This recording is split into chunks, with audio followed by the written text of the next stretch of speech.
नेपालको राजनीतिमा अहिले एउटा ठूलो बहस चलिरहेको छ। राष्ट्रिय स्वतन्त्र पार्टीका केही नेताहरू अमेरिकाका दलाल हुन्, विदेशमा पढेका, काम गरेका छन्, यिनीहरूलाई अमेरिकाले परिचालित गरेका भन्ने पनि छ भने एकतर्फीको बुझाइ छ। अर्कोतर्फीको बुझाइ छ यी देश विकास गर्नको लागि आएका हुन्।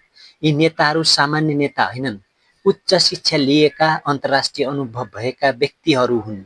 उदाहरणका लागि पहिलो स्वर्णिम वाग्ले, उहाँ हार्वर्ड युनिभर्सिटीबाट पब्लिक एडमिनिस्ट्रेसनमा मास्टर्स गरेका अर्थशास्त्री हुनुहुन्छ। उहाँले वर्ल्ड ब्याङ्क र युनाइटेड नेसनल डेभलपमेन्ट प्रोग्राममा थुप्रै समय काम गर्नुभएको थियो, अन्तर्राष्ट्रिय अनुभव हासिल गर्नुभएको छ।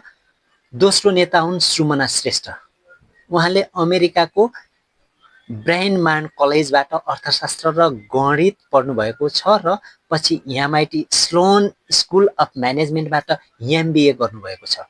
तेस्रो हुन् शिशिर खनाल, उहाँले अमेरिकाको युनिभर्सिटी अफ विस्कन्सिन मेडिसनबाट पब्लिक अफेयर्समा मास्टर गर्नुभएको छ। यी नेताहरू वर्षौं विदेश बसे, पढे, काम गरे, त्यसपछि नेपाल फर्केर राजनीतिमा आएका छन्। अब प्रश्न उठ्छ, विदेश पढेर आएको मान्छे अमेरिकाको दलाल हुन्छ कि देश विकास गर्ने ज्ञान भएको नेता हुन्छ?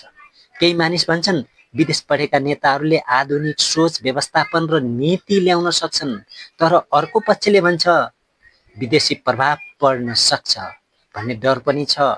यी अमेरिकाका मोहरा हुन्, अमेरिकाका गोट्टी हुन् भन्ने भनाइ छ। अन्तत निर्णय गर्ने अधिकार कसको हो? जनताको हो। जनताले भोट हालेर जिताएका छन्, अमेरिकाले भोट हालेर जिताएका छैनन्। यहाँका मान्छेहरूले मत हालेर घन्टीमा भोट हाल्दै जिताएका हुन्। यी नेताहरू अमेरिकन प्रभाव बोकेका नेता हुन् कि नेपाल विकास गर्ने नेता हुन् कि अमेरिकालाई यो नेपाल बेच्ने नेता हुन्? तपाईलाई कस्तो लाग्छ? तपाईको विचार के छ? कमेन्टमा लेख्नुहोस्।